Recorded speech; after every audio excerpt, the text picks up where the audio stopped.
Starmer on the front pages this morning. Incredible, isn't it? One has to wonder, Mike, how on earth he's feeling this morning. What is going on in Downing Street? We hear this Operation Save Starmer, which is always a bit terminal. It is. It's like when he comes out and says he's got full confidence in whoever. Yes. You know they're for the top. Well, let's just recap. He had full confidence in Peter Mandelson only last Wednesday, right? The day before he got fired. Yeah. And with Angela Rayner, he had full confidence her the previous Wednesday. Both gone.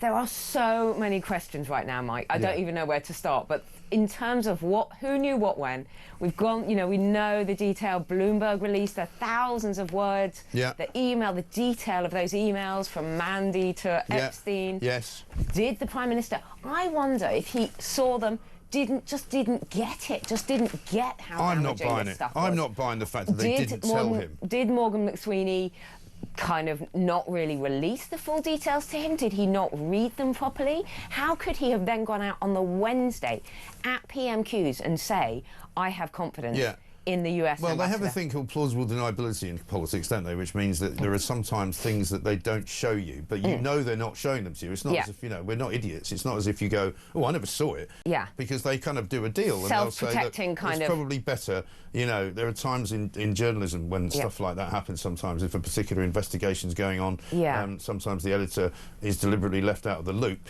In case it all goes horribly wrong. And in which case, but this is the Prime Minister we're talking about. No, I know, but what I'm saying is that there can be situations, and in politics the same way, that shouldn't happen, but it does happen, and what they say is, well, we didn't tell you because this way you're protected. But of course, he's not protected. I still don't think that saves him. Because he should have known. No, it doesn't. No, it doesn't save him. We know for a fact it's them trying to be clever. that vetting process was utterly flimsy, totally not fit for purpose. Whether it's Morgan McSweeney, I mean, he seems to have sent a couple of emails saying, could you tell us a bit more about your relationship, your friendship with Epstein? Could you tell us a bit more about when you stayed at his house after he was... I think there were 3... While he was in prison. Yeah. I think there were 3 questions on an email. He didn't even have a face-to-face interview with the Foreign Office. This is Mandelson I'm talking about. Didn't even have a face-to-face, in-depth interview with the Foreign Office until later. But what's wonderful about this is that these questions are going to be answered. The Conservatives are really applying pressure as well. Everybody's applying pressure, but he hasn't answered these questions yet, and they are not going away. And also, let's not forget that on Friday we were reporting various different sources saying that Starmer is now in big trouble because Mandelson's going to take him down with him. Well, he knows. Yeah, he knows stuff. He's not happy, is he? No. They apparently haven't spoken since the sacking. Right. So I don't think Mandelson's going to go quietly. He won't. Because he's a fairly vindictive individual, and he's going to take Starmer with him. And he may know stuff. It may be even worse than we think. It may be even worse. Just speculating here, but it may be even worse than Starmer just not, you know, expressing his full confidence in a man who absolutely. I mean, everybody at the appointment, everybody was saying, well, that's not right, is it? That guy's not the right person. Well, we said it at the time. Peter Mandelson is not a suitable candidate to be ambassador in the biggest job in the world as far as the UK Foreign Office is concerned. The Mail on Sunday reported that Keir Starmer and his top advisor Morgan McSweeney had been involved in a spat, they say, or a row, over what the Prime Minister was or wasn't told following his Commons appearance last Wednesday. They say the Labour leader said, you're supposed to protect me from things like this. Yelled at him, you're supposed to protect me from things like this. Yeah. And we know that Morgan McSweeney apparently is very close to Peter Mandelson. The whole Well, they used to work together. Stinks. This is the way that Labour operates, right? You know, Peter Mandelson, when he was a minister back in the last government, had Morgan McSweeney as one of his advisors. Morgan McSweeney then is indebted to him. He then brings him back in under the auspices of being the most experienced trade envoy there is, manages to convince Starmer, who's not very bright, this is a good guy to have because he knows everyone. Starmer just nods along like a stupid nodding dog. Yeah. And now look where he is. And now look where he is. And just to sort of add a little bit of cherry on the icing on the cake, we also have the revelations over the weekend that there's more emails set to come out which are going to then really land Andrew, what's besieged Duke or whatever he is. I mean, this guy seems to basically drive around Windsor like looking wanted and hunted. It's weird, in that car. Did you see those photos of him yesterday? He must not be a very healthy, happy, mentally well man. I mean, he literally... Could his reputation fall any further? The King is angry, the state visit is happening, the whole thing is all these men circling around the Epstein thing. It's like the perfect storm. It really and if Starmer gets through the next few days, even if he can limp towards the state visit on Wednesday. Well, I mean, that's going to be a relief for him. It will be. At least when Trump lands, the focus will be off him for a minute. Well, he's hoping, according to the front page of the Times, that basically this deal that he's done with the US on nuclear power will somehow save him. It's not going to save him. OK. People have big questions. Do you think a couple of small nuclear power stations thing, it's so random. It's like when he comes out and starts talking about the cost of school uniforms. Yeah. Or when he comes out, he came out last week and went, you know, there's 1,700 jobs coming in the defence industry. Nobody sees the jobs. It's not going to come anytime soon. Same with these nuclear power stations. Well, they'll come in 2050 if they ever come at all. Unless it's a pop-up. Unless you sack Ed Miliband and we actually start doing something about our energy crisis in this country. Yeah. It's so weird that he thinks that's going to save him. And I've already got Andy Burnham up in Manchester making noises, making on that's another part of the puzzle. He's saying that he's considering stepping down early to fight a by-election, which would make him then able to stand as leader. Peter Carl, yesterday, the business secretary, basically told him to stay out of it and you know, mind get back your own up business. north. You know, back in your box. You know what's funny? Down in the south, we all think that Andy Burnham's really popular up north. Yeah. But I was doing a programme yesterday, loads of people from the north were ringing in going, he's not actually that popular up north. So he could mess it all up for himself as well. Yeah. Oh, no, Andy Burnham makes out that he's this great sort of political man genius. Of the people. A man that knows everything. Yeah. Well, I don't remember being particularly good when he was on the Labour front bench. You know, he's no genius. If that's the best they've got. And so now they've got this soft left mainstream. Dressing like you're in New Order isn't enough, quite frankly. You know. But let's have a look at some clips. Peter Kyle, business secretary, he was on the rounds yesterday, talking about how Mandelson and the story that came out was all our fault. There was a lot of information publicly. We knew that there was a relationship. We knew the relationship continued after he had been convicted. The decision was taken in the national interest to try and use the specific talents that he had, which were singular and outstanding. Now, all of the media, Trevor, had also the same information that we had at the time. The fact is, and by the way, public knew, the media knew all of this, the relationship. We only knew what the media knew at that time. We only knew because you didn't. What's the point of the heavy vetting if all that you know is what I know? It's a very good question from Trevor Phillips. This guy is talking absolute cobblers, right? Peter Kyle, if you think that we're stupid enough to believe that all you know is what we know, and you're in government with MI5 checks, with all sorts of, you know, spying capabilities, with secret files on people, but you don't know any more than we do. Well, maybe they don't tell you any more than we know, but, you know, the government should know. Well, then they need to sort that out, because that is not a vetting process. No, and also, how dare he say that Peter Mandelson was appointed in the national interest? Yeah, with those special talents. Sorry, what? Yeah. Well, it'd be probably best not to talk about the special talents. Well, yeah, let's not talk about that. But liking to be around the rich and famous and hang out in Washington. Yeah, he's got a great talent for being on, you know, Oleg Deripaska's yacht, you know, and various other oligarchs that you can find. Yeah. Here's Peter Kyle talking about migration. So we've been straining at the bit. We've been doing everything we can. The lesson is that by cooperating with our partners, France, rather than rowing with them, we are able to deliver. So I hope the flights will start as quickly as possible. I don't know the exact date they will, but people need to look at this and see that we are straining at the bit. We are also angry about what we have inherited, and we are doing everything possible to get a grip on it. I'm not sure straining at the bit is the kind of image that you want to conjure up as a government minister, is it? No. Like you're sort of out of control and somebody has to hold you back because, you know, you're desperate to do something. Well, they've done nothing. And he doesn't even know when they're starting the flights. Exactly. I don't think, actually, this whole... I don't think they'd tell him anything. And it's fewer than 100. Well... It's actually going to be fewer than 100. It could be fewer than 10. And also, can we have some detail on this? So we've sent a list, apparently. We've served these people with their notice, politely saying, hi, you'll be escorted to Heathrow Terminal 4 And where are they now, though? So where are they now? Right. So none of them have gone around a walkabout. They got their letters. We were told that they were detained when they arrived, right? But all we've seen is that video of the three guys with the blue bags. Not the blue plastic bag guys. Don't try that one again, Mike. I don't know whether there's only three of them. But these are arrivals that came in August, aren't they? So these aren't dealing with any of the backlogs. So they've all had notice served on them. So they're going to quietly wait at home for their escort to the airport, you think? Well... Apparently not, but I don't think they're at home. I don't know where they are because the government hasn't told us, right? Because you remember we were going to get regular updates from Yvette Cooper. Well, she's not even in the job anymore, so she hasn't given us any updates at all. We've now got a different Home Secretary, Shabana Mahmood, who's done diddly squats since she came in. Well, to be fair, she has done some things. Because in her first week, she's managed to increase... made a video. She's managed to increase by a factor of 5 the number of immigrants coming in. Brilliant. Yeah. So, I mean, remember the first day she worked, Saturday, last Saturday, a week ago Saturday, 1,097 in one day. Yeah. So well done, Shabana Mahmood. Well done. And the idea that I've got in my head now is that as these people are being escorted into Charles de Gaulle Airport, right, there's another load coming back the other way, waiting to get the flight back. Right, and who are these? And who are they? Right, and who are these people? We don't know. So the detail is that they are asylum seekers who've applied for asylum in Britain. Yeah. And so we've sent a list. It's like a name. It's like a school register. Right. We've sent a list of names to France. They've said, yeah, that's OK. You send them back, and we'll send you. What is the point of this? We'll send you more people that are trying to get to your country. Yes. So what is the point of this? And it's not going to happen.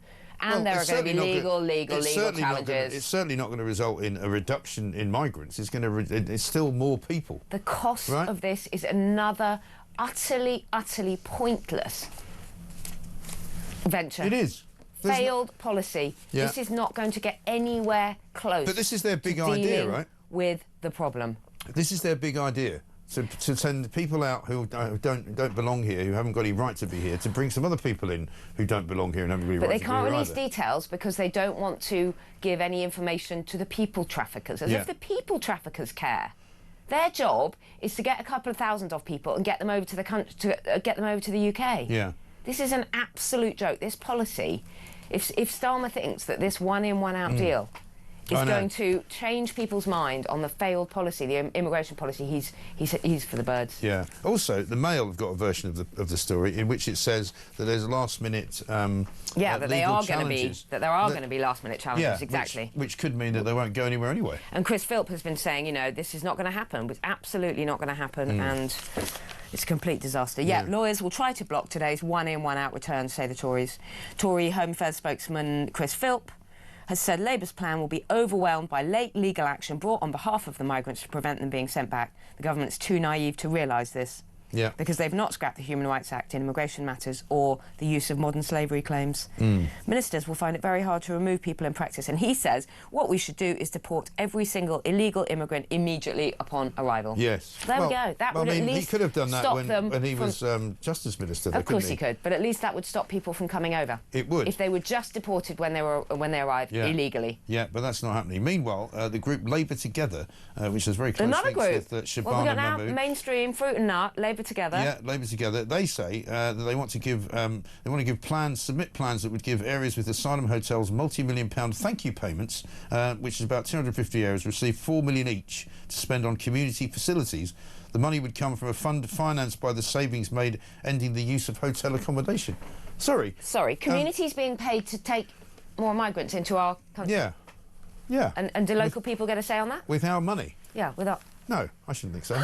Are we paying people to come here, Mike? We actually are. We actually are. Finally, just before we take a break, Shabana Mahmood's first week, she thought she'd done so well, she'd make a little video film about it. God, not another one. I'm not going to show you the whole thing, 'cause it's too long and boring, but have a look at this.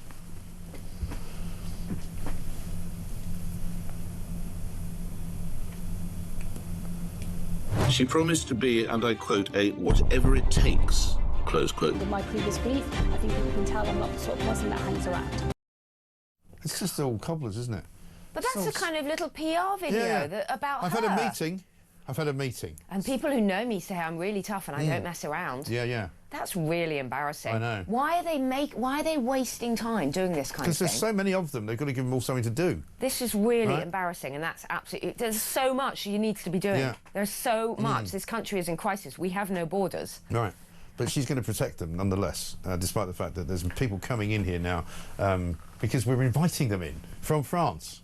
Because they apparently have a right to be here. I think every cabinet meeting starts with, you know, who's made a nice little video? What have we done on X today? Can we all show each other what we've done on X? What's the latest little TikTok? Well, I've got some good news for you, because coming next, we'll play another video which has been made over the weekend by another woman in Labour government who thinks she's very important as well. It's coming up after this.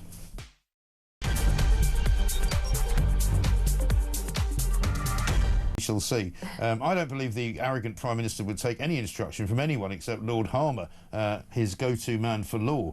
Well, this is it. You know, there's obviously some kind of racket going on here where he's going to make out that, oh, they never told me. Which, if that's the case, Morgan Sweeney then officially is the Prime Minister, and Starmer's just his assistant. It's when they start attacking each other that it all just starts to fall absolutely apart, and the vultures are circling, aren't they? They really are. I mean, everyone's in position. Before we talk about some other women in the cabinet, let's get a voice note from Anton about the march on Saturday. Morning, Mike. Morning, Emma. You could tell Keir Starmer was on his way out the weekend at the march in London, United Kingdom, when he had 1 million people all simultaneously chanting Keir Starmer's a planker. I may have heard that a bit wrong, but, you know, you get the gist. Yes, I'm afraid so. He's an incredibly unpopular man. I mean, he hasn't not even been popular in his own party now. I mean, that's part of the problem. We'll talk about the march in a minute. Let's have a look at Bridget Phillipson, though. She's, of course, the Education Secretary, and this is her making her pitch to be the deputy leader of the party because she's a working-class woman.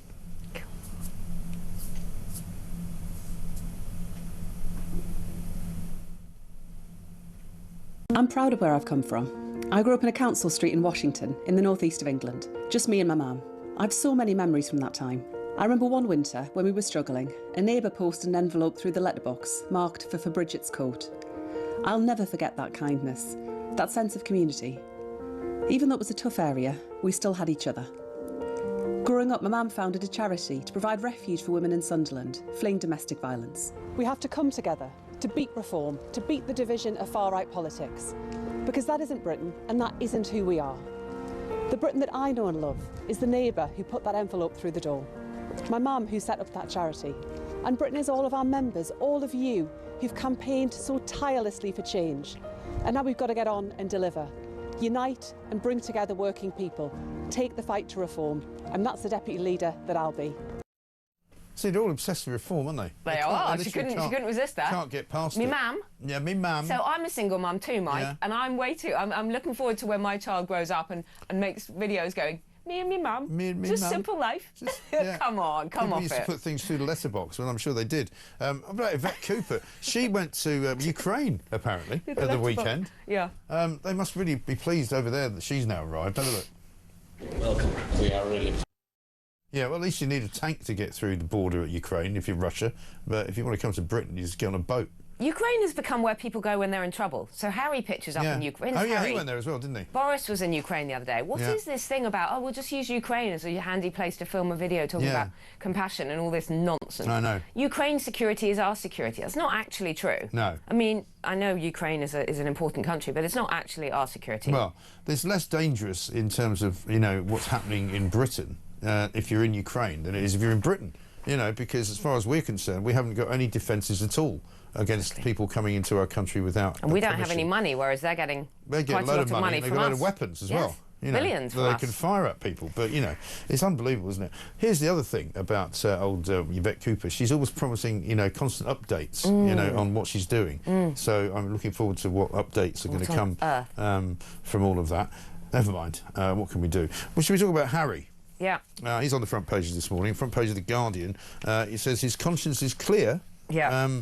He basically wants to spend more time in the UK, and the focus now is going to be his dad. Yeah. But actually, the better one is in the Daily Mail. Yeah. Page 3, Daily Mail. I'd like to spend more time in the UK. And everyone in the UK says, please don't. Yeah, we'd rather you didn't. I think, look, his marriage is falling apart. He's desperate. He came over here obviously without Meghan and the children. Yeah. And now, I mean, how would you feel if you were King Charles? They had a 50-minute. Yeah. They had a 50-minute cup of tea, which presumably involves, you know, getting in, getting out. So they basically chatted for a bit. They hadn't seen each other for a year and a half. I don't think Charles is very anxious to see Harry. No.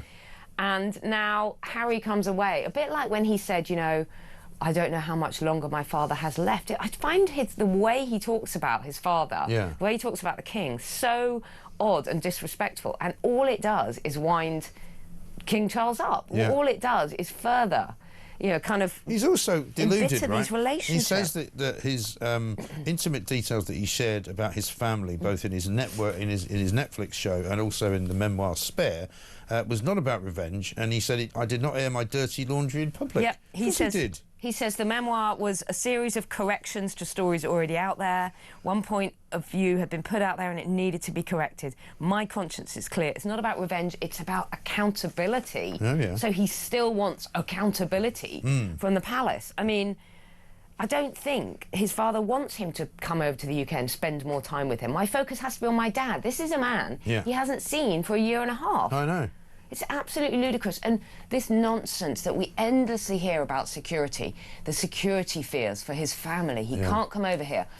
We've seen him, over the last 4 days, we've seen him all over the UK. Yeah. In every photograph, he had armoured security, he had bodyguards, he had drivers. Yeah. He turned up in Nottingham, there was barely anyone there to see him. Yeah. He's got security.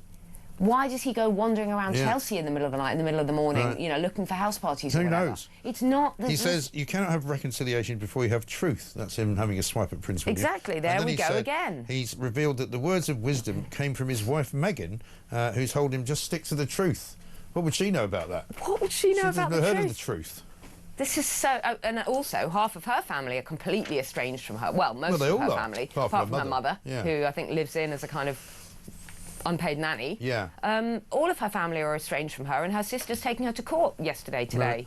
Yeah. This week. I know, it's amazing, isn't it? Yeah. Just ridiculous. But it's all about truth, Mike. Yeah, that's enough about it. The truth must come out. Yeah, let's talk about what happened at the weekend, the big rally that took place. Yeah. I mean, take your pick as to what the number is. I was watching Kelly Hopkins being interviewed afterwards. She said, actually, the number doesn't really matter. I don't think it was 3 million. It was probably more than 110,000. Who knows, maybe half a million. It'd be nice to know, though, because, you know, the police were saying, I think, 110,000. Yeah. People who were there were saying 1 million, 2 million. Like you, I don't think it was 1 million, 2 million.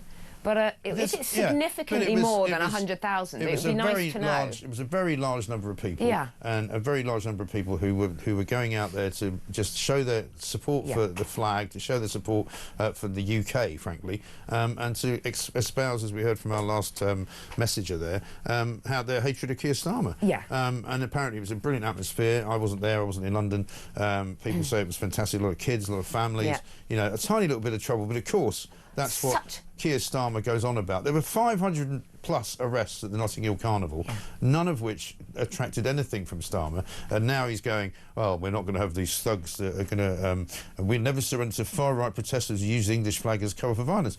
You know, he just gets everything wrong. It's completely Many people were there with their flags. So many, hundreds of thousands were there. Yeah. Nothing to do with Tommy Robinson, really, just there. It was called Unite the Kingdom. Yeah. You may not agree with some of the high-profile speakers, Katie Hopkins, Lawrence Fox, Tommy Robinson. OK, Elon Musk, I did think was a bit inflammatory, actually, in his little video link-up. I did think it was unhelpful to start talking about, you know, if you don't fight back, you die kind of thing. Yeah. I don't think we want that. I don't think we need that, Capitol Hill stuff about fighting back, because all it does is inflame the left and tell, you know, oh, they're all... But the fact is, hundreds of thousands of people were there, peacefully celebrating and talking about Unite the Kingdom. Absolutely, and there's nothing wrong with that. And what he said was people have a right to peaceful protest. It is core to our country's values. Well, yes, but he says, but we will not stand for assaults on police officers, apart from when the assaults on police officers happen in other situations, like Notting Hill. Well, you mentioned where Notting Hill Carnival. There was a lot more. Not only arrests, Mike, but there were actual deaths. There have been actual deaths at the Notting Hill Carnival. I think on Saturday, as you say, there were 25, 26 arrests. 4 of them were violent attacks on police. We saw a grisly scene at Elephant and Castle. I was cycling past with my little one, and we saw a police van colliding with... But that's, you know, there are a lot of police vans driving at top speed through the capital. They seem to almost kind of, you know, want to raise the tension. Right. They're all over the place, even in areas which are not even touched by the march. There's certainly plenty of police officers who do their jobs very well. Of course, there's also some who quite like a punch-up. But that is only a very few. If there were 4 violent arrests on police officers, that's nothing. And people have picked up on this as well, because he also says we will not stand for assaults on police officers doing their job, or for people feeling intimidated on our streets because of their background or the colour of their skin. Well, he's never said that about the people intimidated by Palestinian marches, has he? Jewish people who can't walk to their synagogue, Jewish people who have told their children to take off their school uniform in order not to be targeted by crazed Islamists. It's not about the colour of your skin, Mike. There were black people, there were white people, there were people of all different cultures and backgrounds and ethnicities at that march. Yeah. There were loads of black and white people. So to start saying it's intimidation about the colour of your skin, no. And I'm sure there were more violent arrests in town centres up and down the country, probably on Saturday night, than there were at this march, which was largely, overwhelmingly, kind of beautifully peaceful, actually, if you think about that many people in central London. Of course, absolutely. Britain is a nation proudly built on tolerance, diversity and respect, he says. Our flag represents our diverse country and we will never surrender it to those that use it as a symbol of violence. No one's talking about surrendering it or anything. Nobody says anything like that. Nobody talks like that. And actually, the flag doesn't represent our diverse country. It represents Britain, OK? And if you want to be British, you can come and be British in Britain. If you don't want to be British, then it doesn't represent you at all, actually. You know, it represents British history, British values, British tolerance, and a sign of a sense of fair play. And that's what Britain's all about. And that's what he should have said. It doesn't represent our diverse country at all. If that's the case, why does he let all these people wander about with Palestinian flags all the time? What does that represent? Exactly. You know? Anyway, never mind. Let's just remember that Peter Mandelson is still one of the main stories, and this is what Lee has got to say about that. Hey Mike, Lee from Chelmsford. This guy lurches from one crisis to another. How could he not have known the links between Mandelson and Epstein? He could have just typed it in Google and found out. I think he's going to go, Mike, and if he does, who's going to turn the Christmas lights on? All the best. Yeah, well, I'll tell you what, let's have a look at what he said when he got Mandelson the job in the first place.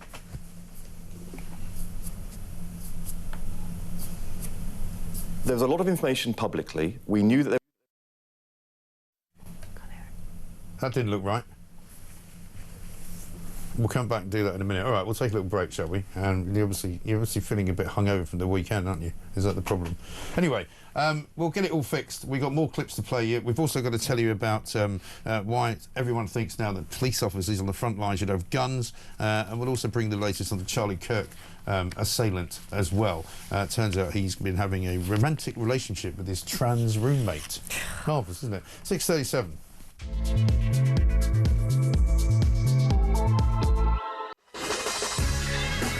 Welcome back to Morning Glory, 6:39. I'm Mike Graham with you all the way through, of course, until 10 o'clock. Julie Hartley-Brewer's back later on this morning. £376 billion a year on Quangos is the headline in The Sun. They swallowed up that much money.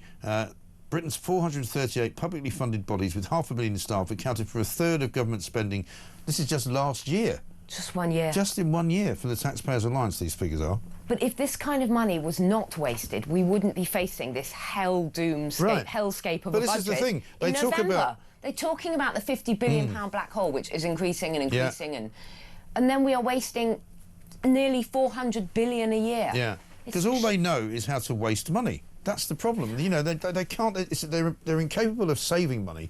All they do. I mean, even do you remember when all that way back to what was it, 12 days ago, or maybe nearly 2 weeks ago, when Keir Starmer relaunched the government and went phase two, and just talked about hiring all these new people. You know, what he didn't say was that you now hired probably about another £500,000 or £1 million worth of salaries to have even more advisors. And even more DEI and net zero advisors in every single department. It seems that they don't have to kind of rein in. Whereas, weren't we told last week, Rachel Reeves saying, you know, things are going to be tight, we've all got to tighten our belt. I'm sure you read over the weekend, what is it, £133,000 a day being spent in the NHS for interpreters and translators, which is about 64 million a year.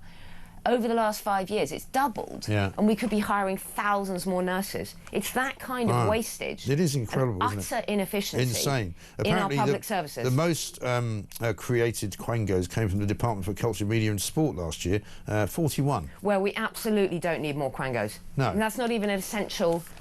Sorry, it's not. We don't need Quangos at all, frankly. You know, it's just jobs for the boys and the girls. And they say, oh, well, now that you're no longer an MP, how would you like to go and work over here and do something? Absolutely. Right, I think we've now got the Mandelson clip. So here's Keir Starmer hailing Peter Mandelson when he first got the job. There's a real buzz around Washington right now. You can sense that there's a new leader in town, that he's a true one-off, a pioneer in business and in politics. Many people love him. Others love to hate him. But to us, he's just Peter.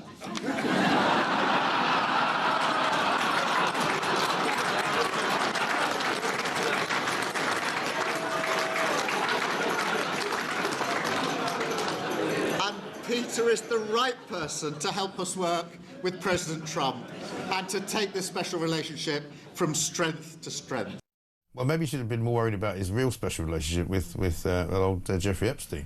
But, you know, he does that face that he did with Rachel Reeves when, you know, we've got this amazing person coming to work for us. And he builds them all up to such an extent that when they do fall, as they inevitably do, you know, he looks like an idiot. And when he looks happy for a moment there, when someone laughs, and when a few people laugh at his lame joke, he's just, to us, he's just Peter. Yeah. He looks so different to how haunted and unhappy he looks at the moment. Oh, yeah. Well, I mean, he could have said to us he's just Petey. Which is what Mandy Pandy. Yeah, which is what the pedo used to call him. Yeah. Now here he is saying how much full confidence he has in him. This was the day before he fired him. The ambassador has repeatedly expressed his deep regret for his association with him. He's right to do so.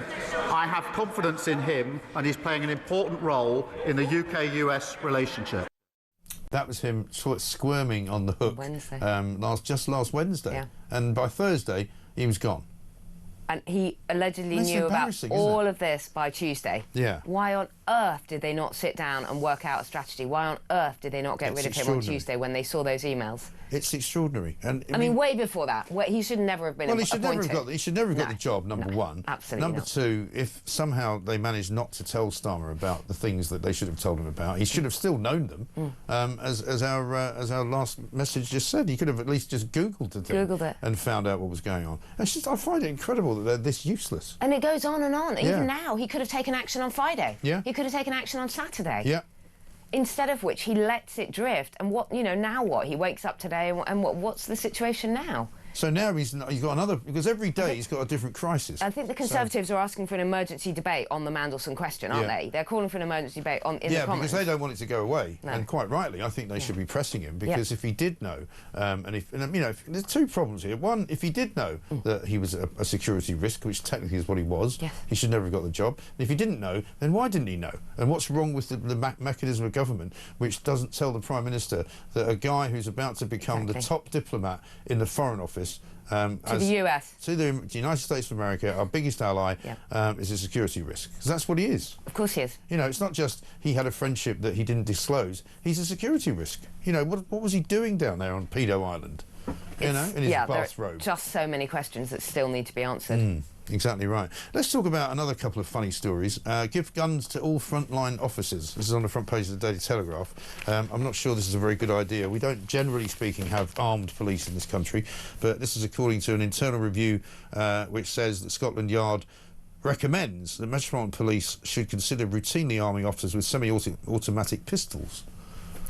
You live in London. You want police to be armed? No, I really don't. And also it's to protect them against knife attacks. Right. Well, I mean, if you're about to be it's just the whole thing. I mean, the police do need to be out on the streets more. That would be a start. The police need to be spending less time staring at screens, going through all our social media posts. Right. But arming them with semi-automatic rifles, is that how on earth is that? Sorry, well, I assume they'd be handguns. Semi-automatic pistols, sorry. Yeah. How on earth is that going to help the situation? Yeah. I mean, it says it's going to aim to train and equip 10,000 officers with tasers by summer 2027, with batons and pepper spray issued to all. I mean, tasers seem to work quite well whenever you see them being used, don't Exactly. And also, haven't they? we just seen... want police firing guns at people. I mean, you know, the gun debate, we've just seen a few days ago in America how dangerous the whole thing is. This internal safety review was commissioned after Met officers faced a knife attack in Leicester Square in 2022 when a 25-year-old man overcame batons, tasers and pepper spray to stab them. Yeah. So, swift action. 3 years later, they're now doing this internal review. Some campaigners are saying policing without arms is outdated and it's also dangerous. Across Europe and much of the rest of the world, routine arming has not destroyed legitimacy, it has saved lives. But except the thing is, I mean, I remember being a kid in the 60s going to Europe, you know, and when we used to drive across Europe and go to Italy and go to, and all the police had guns, but that was because it was Europe. You didn't sort of go, oh my God, you know, but you know, they've had those for decades and probably centuries, whereas we haven't. No, and, we haven't. No, I remember my first experience in America, seeing people just walking down the street with guns and found out what police officers. I used to always find that, you know, it's quite. I mean, when you see shocking. them here, I mean, you see them at airports and things quite a lot because that's a routine. But you know, whenever you see them at some sort of railway stations, I don't have a problem with seeing them if there's a sort of heightened security alert thing going. I remember walking around the back of Harley Street once, and suddenly these two cops came around the corner with semi-automatic machine guns. And I thought, well, you know, there's probably a terror threat or something, that's fine. But you don't want ordinary cops to have them, I don't think. No, and they'll need... They should be specially trained. Exactly, specialist training and all of that. Of course, of course. Yeah. No, I mean, but, you know, this is Shabana Mahmood again. Yes, indeed. See what she does. The man suspected of shooting dead Charlie Kirk was in a relationship with his transgender roommate, potentially shedding light on his motivation for killing Kirk. This is Tyler Robinson, aged 22. Yeah, apparently his roommate was indeed a boyfriend who is transitioning from male to female. Okay. This guy, Tyler Robinson, sounds like a very, very troubled individual, doesn't he? Yeah. Very, very strange. I mean, what can you say the minute they say that they're... Well, there's all kinds of mixed signals coming out of the investigation, because there are some who say he was one of these groypers, you know, who are actually quite right-wing, who kind of go after conservative people who they don't think are conservative enough. Yeah. But he also had quite a lot of evidence of sort of left-wing affiliations as well, so they're not really sure what happened. But just such a terrible event anyway. Yeah, and when you see the footage, when I think it was over the weekend that Kirk released that video just talking about her children. I mean, a 3-year-old and a little boy who's barely 1. Awful, isn't it? 1.5, something like that. Yeah, absolutely devastating, heartbreaking for the family. We should talk, I suppose, a bit about the Trump visit, which comes on Wednesday. There's a big spread in the Sun about Trump lockdown UK, because obviously there's going to have to be very, very high security. UK's biggest security operation ever. There's going to be flags being used to block snipers' views. Police are going to get drone guns. And they've got this picture of a sort of military preparation with the household cavalry all marching around with their bearskin hats on. Yeah, and a huge wall going up around Windsor, where I think Melania and Donald Trump are spending the night on Wednesday for the state banquet. Right. I mean, I imagine the Prime Minister's going to be actually welcoming this now. It was going to be a bit tricky. Ooh, he's coming. Trump's coming, but actually now at least it'll take the heat off him for a moment. And again, like everything else that he does, it's had to be manipulated so that when Trump came, he came when Parliament wasn't open, so that they couldn't make an argument about, you know, whether or not they should allow him to address Parliament. Yeah. So it's all very embarrassing. It is very embarrassing, and I think it's really disrespectful to the President of the United States as well, with our special relationship. Well, you would think so. But yeah, this is going to be a huge, huge, well, cost. I mean, the cost of all this, Mike. I'm sorry, I know I shouldn't say that, but when we're wasting billions and billions on Quangos, how much is this entire thing costing? Right. Those state banquets alone cost hundreds of thousands of pounds. They do. Chris Phillips, former head of the National Counter-Terrorism Security Office, says the biggest risk to Mr Trump is likely from a close quarters attack rather than a sniper, but stressed every possibility has to be guarded against. He stressed even a drone carrying a bomb is a possibility. That's why they're going to use drone guns for shooting them down. I mean, you would have to hate to do that kind of job, wouldn't you? Really? Drones present a new risk, and police will have anti-drone guns in case of one being used for a bomb attack. This president is disliked by so many people, there are bound to be demonstrations against him, and that will create an extra difficulty for people. I actually watched somebody called Zoe Gardner, I don't know if you know who that is. Yes. I have had the pleasure of... Who's done this rather ridiculously over-the-top ad about how we must stop Trump, you know, he's the dark force. It's almost like trying to make him out to be Darth Vader, you know, that he's trying to change the world in his own image. She's the most painful of the liberal lefties. She's gone insane. Really has. Yeah. But there we are. Do we have another break to do? Yeah, let's do another break. Yeah, it's coming up to 10 minutes to 7, and we'll talk a bit about Ricky Hatton as well, who's on the front pages after, sadly, passing away at just 46 years old at the weekend. Let's talk.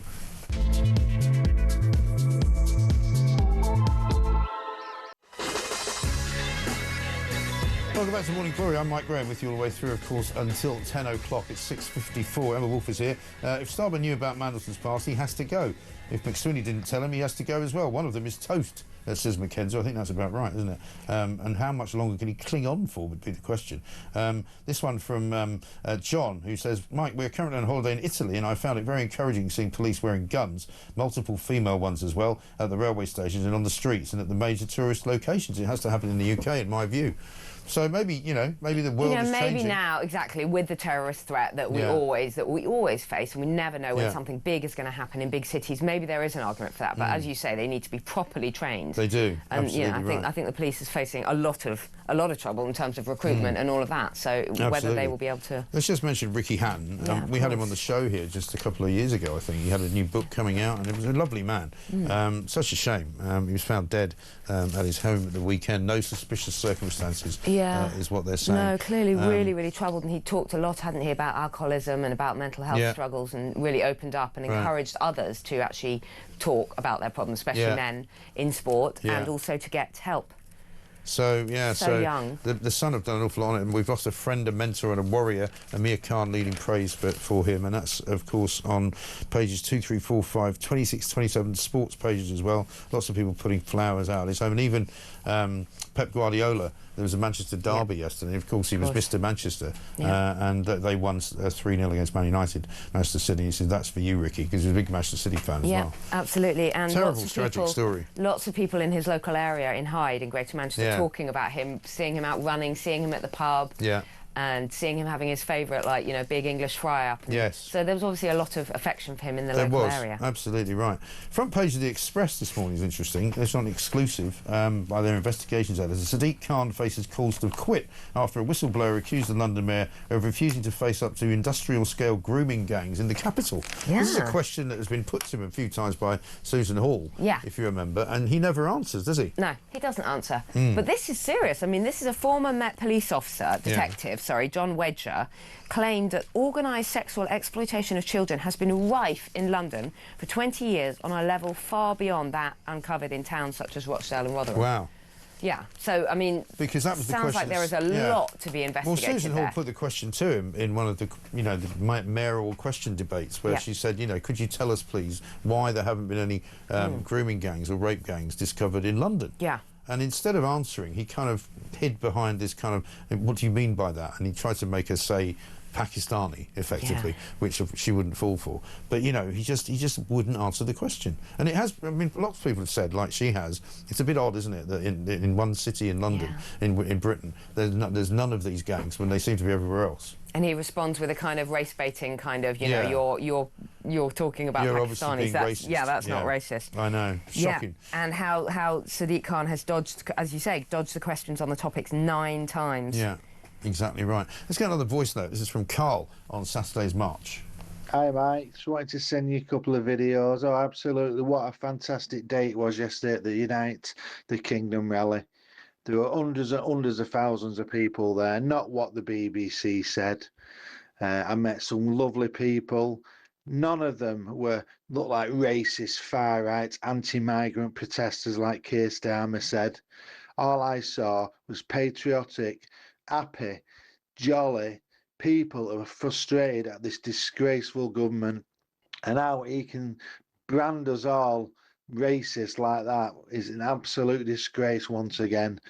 Yeah, but that's why he completely continues to get it completely and utterly wrong. And that's why he's going to be out on his ear pretty soon, because he just doesn't, you can't, how can you look at that and go, oh, look, it's all these far-right, horrible, nasty people who want to beat up anybody who's not white?